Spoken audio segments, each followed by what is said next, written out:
नमस्कार दोस्तों, स्वागत है आप सभी का। इस वीडियो में हम आदरणीय श्री नरेंद्र मोदी से जुड़े सारे इंपॉर्टेंट जीके क्वेश्चंस को कवर करेंगे। तो आप इस वीडियो को अंत तक देखिएगा, आपको काफ़ी नई चीज़ें सीखने को मिलेंगी। और अगर आप चैनल पर नए हो तो चैनल को सब्सक्राइब अवश्य करिएगा। ये वीडियो पूर्णतः हिंदी में होने वाली है। तो चलिए शुरुआत करते हैं। पहला सवाल है, नरेंद्र मोदी का जन्म कब हुआ था? तो नरेंद्र मोदी जी का जन्म 17 सितंबर 1950 को हुआ था। आदरणीय श्री नरेंद्र मोदी जी का जन्म कब हुआ था? 17 सितंबर 1950 को हुआ था। नेक्स्ट क्वेश्चन है, नरेंद्र मोदी ने गुजरात के मुख्यमंत्री के रूप में कितने समय तक कार्य किया? कितने ईयर्स प्रधानमंत्री नरेंद्र मोदी गुजरात के मुख्यमंत्री रहे? तो इसका राइट आंसर ऑप्शन ए है, 13 वर्ष आदरणीय प्रधानमंत्री नरेंद्र मोदी जी ने गुजरात के मुख्यमंत्री के रूप में कार्य किया। नेक्स्ट क्वेश्चन, नरेंद्र मोदी किस राजनीतिक दल से संबंधित हैं? तो नरेंद्र मोदी भाजपा भारतीय जनता पार्टी से संबंधित हैं। नेक्स्ट क्वेश्चन, नरेंद्र मोदी किस संसदीय क्षेत्र से सांसद हैं?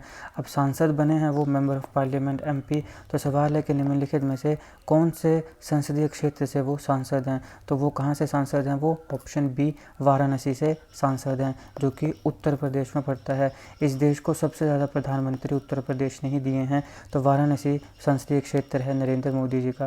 नेक्स्ट क्वेश्चन, नरेंद्र मोदी का जन्म और पालन पोषण कहाँ हुआ? तो निम्नलिखित में से वो कौन सी जगह है जहाँ पे नरेंद्र मोदी जी का जन्म हुआ और पालन पोषण हुआ? तो इसका राइट आंसर क्या है? वडनगर। तो वडनगर ये जगह है जहाँ पे नरेंद्र मोदी जी का जन्म हुआ और पालन पोषण हुआ। नेक्स्ट क्वेश्चन, नरेंद्र मोदी का राष्ट्रीय स्वयंसेवक संघ आरएसएस से परिचय कब हुआ? तो आप सब जानते हैं कि आरएसएस के मेंबर रहे हैं प्रधानमंत्री श्री नरेंद्र मोदी जी। आरएसएस पूरी दुनिया की सबसे बड़ी वॉलंटरी ऑर्गेनाइजेशन है। मोदी जी का आरएसएस से परिचय कब हुआ था? मात्र 8 साल की उम्र में नरेंद्र मोदी जी का आरएसएस से परिचय हुआ था। नेक्स्ट क्वेश्चन, नरेंद्र मोदी के बचपन के बारे में किस विवरण की विश्वसनीय रूप से पुष्टि नहीं की गई है? तो इसका राइट आंसर है कि वडनगर रेलवे स्टेशन पर चाय बेचने में अपने पिता की मदद करना। तो बेसिकली बहुत से लोग, प्रधानमंत्री जी खुद भी ऐसा कह चुके हैं कि वो चाय बेचा करते थे वडनगर रेलवे स्टेशन में, मगर ये उनके बचपन का एक ऐसा विवरण है जिसकी विश्वसनीय रूप से अभी तक पुष्टि नहीं हुई है। तो इसका मतलब ये नहीं है कि प्रधानमंत्री झूठ बोल रहे हैं। वो झूठ तो क्यों ही बोलेंगे, या बाकी जो लोग हैं वो झूठ क्यों बोलेंगे? शायद हो सकता है उन्होंने ऐसा किया हो, मगर मैं ये कह रहा हूँ कि विश्वसनीय रूप से पुष्टि नहीं हुई है। ऐसे बहुत से मीडिया में जो मैंने चीज़ें पढ़ी हैं वो मैं आपको यहाँ पे बता रहा हूँ। नेक्स्ट क्वेश्चन है, 18 साल की उम्र में नरेंद्र मोदी की शादी किससे हुई थी? तो किससे हुई थी? यशोदाबेन मोदी जी से हुई थी। प्रधानमंत्री नरेंद्र मोदी जो हैं उनको संसारिक जीवन में कोई इंटरेस्ट नहीं था। उन्होंने अपना घर बार छोड़ दिया था, तो उन्होंने अपनी पत्नी को भी छोड़ दिया था और कहा था कि तुम पढ़ाई लिखाई करो और अपने करियर पर ध्यान दो। तो मात्र 18 साल की उम्र में नरेंद्र मोदी जी की शादी किससे हुई थी? यशोदाबेन मोदी से हुई थी। नेक्स्ट क्वेश्चन है, नरेंद्र मोदी गुजरात में आरएसएस के पूर्णकालिक कार्यकर्ता कब बने? तो पूर्णकालिक कार्यकर्ता आरएसएस के गुजरात में नरेंद्र मोदी जी 1971 में बने थे। याद करिए 1971 में क्या हुआ था? इंडिया और पाकिस्तान का वॉर भी हुआ था, जिसको बांग्लादेश लिबरेशन वॉर भी कहते हैं। और इसी वॉर के बाद बांग्लादेश लिबरेट हुआ था, बांग्लादेश आज़ाद हुआ था। पाकिस्तान के 90,000 सैनिक हमारे देश की सेना के कब्जे में थे और हमने 90,000 सैनिकों को छोड़ दिया था। हमने यहाँ पे अपना बड़प्पन दिखाया था, बड़ा दिल दिखाया था, ह्यूमैनिटी, इंसानियत दिखाई थी। तो 1971 वो साल था जब नरेंद्र मोदी जी को गुजरात में आरएसएस के पूर्णकालिक कार्यकर्ता बनाया गया था। नेक्स्ट क्वेश्चन है, वडनगर में अपने कार्यकाल के बाद 2 वर्षों के दौरान नरेंद्र मोदी ने कहां कहां यात्रा करी? तो नरेंद्र मोदी ने उत्तरी और उत्तर पूर्वी भारत में वडनगर में अपने कार्यकाल के बाद 2 वर्षों के दौरान यात्रा करी थी। नेक्स्ट क्वेश्चन है, 1971 में नरेंद्र मोदी को कुछ समय के लिए तिहाड़ जेल में क्यों रखा गया था? तो देखो, नरेंद्र मोदी जी तिहाड़ जेल में भी जा चुके हैं। अब आप में से बहुत से लोग होंगे जिनको शायद ये बात नहीं पता होगी। तो इस प्रकार की और भी बहुत सी चीज़ें हैं जो आपको इस वीडियो में नहीं सीखने को मिलेंगी और मोदी जी के बारे में पता चलेंगे। तो आप इस वीडियो को अंत तक जरूर देखिएगा। तो 1971 में नरेंद्र मोदी को कुछ समय के लिए तिहाड़ जेल में क्यों रखा गया था? अहिंसक विरोध में शामिल होने के लिए। तो अहिंसक विरोध में वो शामिल हुए थे, इसलिए 1971 में कुछ समय के लिए उनको तिहाड़ जेल में भी रखा गया था। नेक्स्ट क्वेश्चन है, अहिंसक विरोध में शामिल होने के लिए नरेंद्र मोदी अपनी यात्राओं के दौरान किन किन आश्रमों में ठहरे? तो कौन कौन से आश्रमों में वो ठहरे थे? बेलूर मठ, अद्वैत आश्रम और रामकृष्ण मिशन, यहाँ पे वो ठहरा करते थे जब वो अहिंसक विरोध में शामिल हुए थे। 1968 में नरेंद्र मोदी को बेलूर मठ से क्यों दूर कर दिया गया था? तो 1968 में बेलूर मठ से मोदी जी को दूर कर दिया था। सवाल है क्यों? तो इसका राइट आंसर है कि आवश्यक कॉलेज शिक्षा का अभाव था। उनके पास आवश्यक कॉलेज की शिक्षा नहीं थी, इसलिए उन्हें बेलूर मठ से दूर कर दिया गया था। लेकिन बताओ, जिस मठ से उनको दूर किया गया, उनको क्या पता था कि यह व्यक्ति आने वाले समय देश का प्रधानमंत्री बनने वाला है? है और भारत की तकदीर बदलने वाला है। तो इसीलिए कहा जाता है कि कभी भी किसी व्यक्ति को सिर्फ उसकी शक्ल सूरत से या एजुकेशन से नहीं आंकना चाहिए। हर व्यक्ति में अपने कुछ ना कुछ यूनिकनेस होती है। ये सब बातें बड़ी छोटी होती हैं कि आपने कौन से कपड़े पहने हैं, आप कितने शिक्षित हो, और ये सब चीज़ें ये कोई इतनी मैटर नहीं करती हैं। लेकिन अब प्रॉब्लम यही है कि इस दुनिया में जब भी आप अपना नाम बना लेते हो, जब आपके पास स्टेटस आ जाता है, तभी ये दुनिया आपकी इज्जत करती है। अगर आपके पास स्टेटस नहीं है तो फिर आपको सिर्फ इन्हीं चीज़ों पे जज किया जाएगा कि भैया ये कितना शिक्षित है, या फिर ये कौन से कपड़े पहन रहा है, कितने पैसे कमा रहा है, यही चीज़ें हैं। मगर जब आप स्टेटस बना लेते हो तो उसके बाद फिर जाके आपको पहचान मिलती है, और फिर सारे ही लोग आपके आगे नतमस्तक हो जाते हैं या फिर आपकी वाहवाही बटोरने लगते हैं। मगर जब तक आप कुछ अचीव नहीं करते हो, तब तक आप चाहे जितने मर्जी अच्छे व्यक्ति क्यों ना हो, आपकी कोई वैल्यू नहीं करेगा। क्योंकि वैल्यू होनी तो व्यक्ति और व्यक्तित्व की चाहिए, मगर होती अनफॉर्चुनेटली स्टेटस की है। यही कटु सत्य है और यही यहाँ पे हो रहा है कि आपने बेलूर मठ से नरेंद्र मोदी जी को इसलिए दूर कर दिया कि उनके पास आवश्यक कॉलेज शिक्षा नहीं थी। लेकिन अभी क्या, वो बंदा ना सिर्फ भारत में बल्कि पूरी दुनिया में राज कर रहा है। पूरी दुनिया में मतलब कितने उसके प्रशंसक है। तो ये बात होती है। नेक्स्ट क्वेश्चन, 1971 में नरेंद्र मोदी किस शहर में जनसंघ के सत्याग्रह में शामिल हुए थे? तो कौन से शहर में हुए थे? दिल्ली में हुए थे। 1971 में नरेंद्र मोदी दिल्ली शहर में जनसंघ के सत्याग्रह में नरेंद्र मोदी शामिल हुए थे। नेक्स्ट क्वेश्चन, गुजरात में आपातकाल, जिसको हम इमरजेंसी भी कहते हैं, आपातकाल के दौरान नरेंद्र मोदी को किस पद पर नियुक्त किया गया था? तो किस पद पर किया गया था? गुजरात लोक संघर्ष समिति के महासचिव के पद पर नरेंद्र मोदी जी को आपातकाल के समय नियुक्त किया गया था। तो option B is the right answer, Gujarat Lok Sangharsh समिति। नेक्स्ट क्वेश्चन है, आपातकाल के दौरान नरेंद्र मोदी बार बार भेष बदलकर यात्रा क्यों करते थे? तो आपातकाल जब लगा था इमरजेंसी, तब नरेंद्र मोदी जी अपना भेष बदलकर यात्राएं किया करते थे। सवाल है क्यों किया करते थे? क्योंकि वो गिरफ्तारी से बचना चाहते थे। तो गिरफ्तारी से बचने के लिए नरेंद्र मोदी जी आपातकाल के समय बार बार भेष बदलकर यात्रा किया करते थे। नेक्स्ट क्वेश्चन है, आपातकाल के दौरान पैम्पलेट के संबंध में मोदी की क्या भूमिका थी?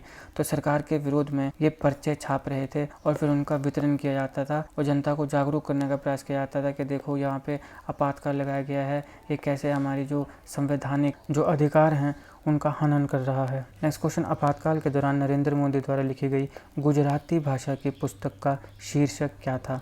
तो आपातकाल जब इमरजेंसी लगी थी तब नरेंद्र मोदी जी ने अपनी गुजराती भाषा में, क्योंकि नरेंद्र मोदी जी गुजराती हैं, आप सब जानते हैं, गुजरात के ये मुख्यमंत्री रहे 13 साल के लिए, 3 टर्म्स। तो गुजराती भाषा में आपातकाल के समय नरेंद्र मोदी जी ने जो पुस्तक लिखी उसका शीर्षक क्या था? तो उसका शीर्षक था गुजरात के संघर्ष में। ये उसका शीर्षक था। सीधा सवाल पूछा सकता है, ध्यान में रखना है, गुजरात के संघर्ष में, ये शीर्षक था उस पुस्तक का जो नरेंद्र मोदी जी ने गुजराती भाषा में तब लिखी जब देश में आपातकाल था। नेक्स्ट क्वेश्चन, नरेंद्र मोदी किस बरस आरएसएस के प्रचारक बने? क्षेत्रीय आयोजक। तो आरएसएस के प्रचारक कब बने? तो 1978 में नरेंद्र मोदी जी आरएसएस राष्ट्रीय स्वयंसेवक संघ के प्रचारक बने। नेक्स्ट क्वेश्चन, 1987 में अहमदाबाद नगर निगम चुनाव के दौरान मोदी ने क्या भूमिका निभाई? तो 1987 में अहमदाबाद नगर निगम के चुनाव होते हैं, वहाँ पे अभियान के रणनीतिकार थे नरेंद्र मोदी जी। तो क्या भूमिका थी? अभियान के रणनीतिकार। नेक्स्ट क्वेश्चन, 1990 में अडवाणी के राम रथ यात्रा के आयोजन में नरेंद्र मोदी ने क्या भूमिका निभाई? तो आप सब जानते हैं कि जो 90 के दशक की राजनीति है उसको मंडल वर्सेस कमंडल की राजनीति कहा जाता है। एल.के. आडवाणी जी ने रथ यात्रा की शुरुआत करी थी राम मंदिर बनाने के लिए अयोध्या में। अयोध्या में अभी राम मंदिर तो बन चुका है। अयोध्या के जो राम मंदिर है उससे रिलेटेड मैंने सारे इंपॉर्टेंट जीके क्वेश्चंस को एक अलग वीडियो में कवर किया है, जरूर देखिएगा, उसका लिंक मैं आपको डिस्क्रिप्शन बॉक्स में दे दूंगा। अयोध्या के राम मंदिर में एक टर्म काफ़ी खबरों में रही, प्राण प्रतिष्ठा। प्राण प्रतिष्ठा क्या होती है, कैसे की जाती है, इसकी क्या सिग्निफिकेंस है, इसको भी मैंने अलग वीडियो में कवर किया है, जरूर देखिएगा, लिंक डिस्क्रिप्शन में मिल जाएगा। अब जब अयोध्या के राम मंदिर की प्राण प्रतिष्ठा हो रही थी तो हमारे देश के जो शंकराचार्य हैं उन्होंने इसका काफ़ी विरोध किया और उन्होंने नरेंद्र मोदी जी का भी काफ़ी विरोध किया। सवाल है कि ये शंकराचार्य की उपाधि क्या है, इसकी सिग्निफिकेंस क्या है, ये उपाधि मिलती कैसे है और हमारे भारत में कौन कौन से मठ हैं। तो इन सारी चीज़ों को मैंने अच्छे से एक अलग वीडियो में कवर किया है, उसको भी जरूर देखिएगा। तीनों वीडियोस के लिंक्स आपको डिस्क्रिप्शन बॉक्स में मिल जाएंगे। और क्योंकि हम बात कर रहे हैं नरेंद्र मोदी जी की, तो मोदी जी को पूरी दुनिया के अलग अलग देशों से काफ़ी पुरस्कार मिले हैं। मोदी जी को जितने भी अलग अलग देशों से पुरस्कार मिले हैं उन सारों को मैंने अलग वीडियो में कवर किया है, उसको भी जरूर देखिएगा, उसका लिंक भी मैं आपको डिस्क्रिप्शन में दे दूँगा। चारों वीडियोज़ को एक बार जरूर देखिएगा, चारों के लिंक आपको डिस्क्रिप्शन में मिल जाएंगे। दोबारा अपने सवाल पर आते हैं कि 90 के दशक में जब अडवाणी की रथ यात्रा चल रही थी तो उसमें उसमें नरेंद्र मोदी की क्या भूमिका थी, तो उनमें क्या भूमिका थी, उन्होंने यात्रा के आयोजन में मदद करी थी। ऑप्शन सी ये उनकी भूमिका थी कि उन्होंने यात्रा के आयोजन में मदद की। नेक्स्ट क्वेश्चन, 1992 में नरेंद्र मोदी ने राजनीति से कुछ समय के लिए ब्रेक क्यों लिया, तो क्यों लिया था, उस दौरान उन्होंने अहमदाबाद में एक स्कूल स्थापित किया था, इसलिए उन्होंने ब्रेक लिया था। Option A is right answer. Next question, 1995 के राज्य विधानसभा चुनाव में भाजपा की जीत में मोदी ने क्या भूमिका निभाई थी, तो वो उस समय चुनावी रणनीतिकार थे 1995 में राज्य विधानसभा चुनाव में, तो ये भूमिका थी चुनावी रणनीतिकार की नरेंद्र मोदी जी की। अब गुजरात में 2001 में वहाँ के मुख्यमंत्री थे केशुभाई पटेल। सवाल है कि केशुभाई पटेल की प्रतिष्ठा उस समय 2001 में गुजरात के मुख्यमंत्री के रूप में क्यों खराब हुई, तो इसलिए क्योंकि भुज में भूकंप से निपटने में वो असमर्थ थे। तो भुज में भूकंप आया, लेकिन वहाँ पे जो काम किया जाना चाहिए था वो शायद नहीं हुआ, इसलिए उनकी जो प्रतिष्ठा थी वो खराब हुई। नरेंद्र मोदी ने गुजरात के मुख्यमंत्री का पद कब संभाला, तो सबसे पहले अक्टूबर 2001 को नरेंद्र मोदी गुजरात के मुख्यमंत्री बने। नेक्स्ट क्वेश्चन, दंगों के दौरान जो 2002 में हुए थे, हिंसा पर काबू पाने के लिए मोदी सरकार ने क्या कदम उठाए थे, तो मोदी सरकार ने कर्फ्यू लगाया था और सेना को सड़कों पर गश्त करने के लिए बुलाया गया था। तो इस प्रकार से वहाँ पे जो दंगे हुए थे उनको कंट्रोल करने का पुरजोर प्रयास मोदी जी के द्वारा हुआ। नेक्स्ट क्वेश्चन, नरेंद्र मोदी ने 2007 में अपनी 101 पन्नों की पुस्तिका कर्म योग में क्या लिखा है, यह आपने ध्यान रखना है। कर्म योग जो 101 पेजों की किताब है, ये किसने लिखी है, नरेंद्र मोदी ने। कर्म योग ध्यान रखिएगा, ये वो खुद भी बड़ा काम करते हैं, खुद भी वो कर्म योगी हैं, तो इसलिए उन्होंने किताब भी क्या लिखी है, कर्म योग। बोला जाता है कि मोदी जी 17-18 घंटे काम करते हैं, तो ये क्या हुए, कर्म योगी। तो उन्होंने किताब भी कौन सी लिखी है, कर्म योग। तो इसमें क्या लिखा है, मैल ढोने की प्रथा और इसके महत्व पर अपने विचार इन्होंने प्रकट किए हैं। नेक्स्ट क्वेश्चन, भारत के प्रधानमंत्री बनने के बाद गुजरात के मुख्यमंत्री के रूप में किसे नियुक्त किया गया, तो पहले गुजरात के मुख्यमंत्री थे मोदी जी, अब ये देश के प्रधानमंत्री बन गए। तो इनके बाद जो मुख्यमंत्री था वो कौन बना, तो इमीडिएटली बात कौन बनी थी, आनंदीबेन पटेल बनी थी। नेक्स्ट क्वेश्चन, 2014 के लोकसभा चुनाव से पहले नरेंद्र मोदी को किस वर्ष प्रधानमंत्री पद के लिए भाजपा का उम्मीदवार नामित किया गया था, तो 2013 में कर दिया गया था। 2013 में नरेंद्र मोदी जी को भाजपा का प्रधानमंत्री उम्मीदवार घोषित किया था। 2014 के लोकसभा चुनाव के लिए भाजपा के प्रधानमंत्री पद के उम्मीदवार के रूप में नरेंद्र मोदी की उम्मीदवारी पर किसने विरोध व्यक्त किया था। अब ऐसे तो बहुत लोग हैं जिन्होंने नरेंद्र मोदी जी की उम्मीदवारी पर विरोध व्यक्त किया था, लेकिन सबसे ज़्यादा विरोध किसने किया था, लाल कृष्ण आडवाणी जी ने। इसलिए किया था क्योंकि लाल कृष्ण आडवाणी खुद प्रधानमंत्री बनना चाहते थे, मगर उन्हें नहीं बनाया गया, नरेंद्र मोदी जी प्रधानमंत्री बन गए, तो उन्होंने उसका विरोध किया था। नेक्स्ट क्वेश्चन, 2019 के आम चुनाव में नरेंद्र मोदी को प्रधानमंत्री पद के लिए भाजपा को उम्मीदवार कब नामित किया गया था, तो अक्टूबर 2018 को ही नामित कर दिया गया था भाजपा के प्रधानमंत्री पद का उम्मीदवार 2019 के चुनावों के लिए। नेक्स्ट क्वेश्चन है, 2019 के आम चुनाव से पहले मोदी द्वारा शुरू किया गया भाजपा का अभियान का नारा क्या था, तो मैं भी चौकीदार ये नारा था, और चौकीदार चोर है ये कांग्रेस के लोग इनको कह रहे थे, और मैं भी चौकीदार ये नारा था मोदी जी का 2019 के चुनावों से पहले। अभी 2024 के चुनाव संपन्न हुए हैं, 2024 में इनका क्या नारा था, इनका नारा था इस बार 400 पार। जम्मू कश्मीर की स्वायत्तता को लेकर मोदी प्रशासन ने क्या बड़ा कदम उठाया, तो आप सब जानते हैं क्या कदम उठाया, धारा 370 को निरस्त किया और जम्मू कश्मीर का जो राज्य का दर्जा था वो रद्द किया, और अभी ये यूनियन टेरिटरी है, यूटी। जम्मू कश्मीर के साथ लद्दाख का नाम भी आता है। लद्दाख में अभी मांग हो रही है लद्दाख को 6th शेड्यूल में डालने की, तो क्यों ज़रूरी है ये, क्यों मांग हो रही है, इसको अलग से मैंने एक अलग वीडियो में कवर किया है, ज़रूर देखिएगा, लिंक मैं डिस्क्रिप्शन बॉक्स में दे दूँगा। फिर कश्मीर में एक आती है लेवेंडर कैपिटल ऑफ इंडिया, इसको मैंने अच्छे से कवर किया है। कुछ इंपॉर्टेंट जीआई टैग्स हैं जो कश्मीर के कुछ चीज़ों को मिले, लद्दाख के कुछ चीज़ों को मिले, उनको भी मैंने अच्छे से कवर किया है। सारों के लिंक आपको डिस्क्रिप्शन में मिल जाएंगे, जरूर देखिएगा। नेक्स्ट क्वेश्चन, निम्नलिखित में से कौन सी पुस्तक नरेंद्र मोदी द्वारा लिखी गई है, तो प्रेम तीर्थ, सामाजिक समरसता, ये सारी इनके द्वारा लिखी गई हैं, तो option D is right answer, all of the above, उपरोक्त सभी। नेक्स्ट क्वेश्चन, निम्नलिखित में से कौन सी योजना नरेंद्र मोदी द्वारा शुरू नहीं की गई, तो जो बालिका समृद्धि योजना है ये मोदी जी द्वारा शुरू नहीं की गई है। मेक इन इंडिया शुरू की हुई है, मेक इन इंडिया से रिलेटेड सारे इंपॉर्टेंट जी के क्वेश्चन को मैंने अलग से कवर किया है, जरूर देखिएगा। मुद्रा बैंक योजना शुरू की है, गरीब कल्याण योजना शुरू की है।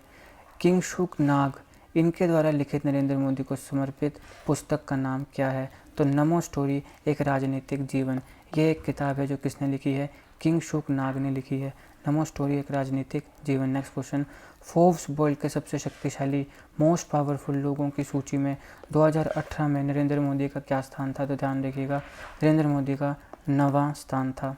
तो अब यहाँ पे देखो 2018 2018।